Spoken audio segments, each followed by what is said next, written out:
kuvuga gato. Bismillahirrahmanirrahim. Ashhadu an la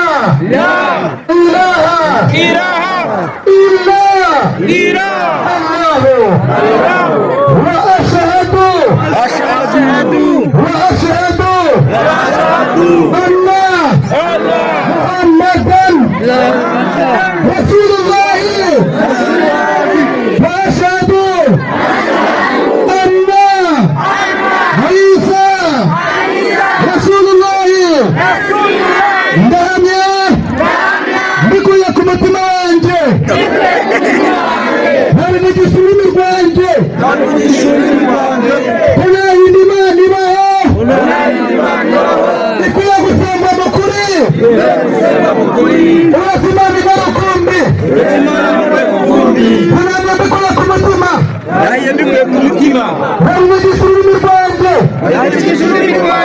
ko Muhamadi na Yesu bose ari intumwa z'Imana.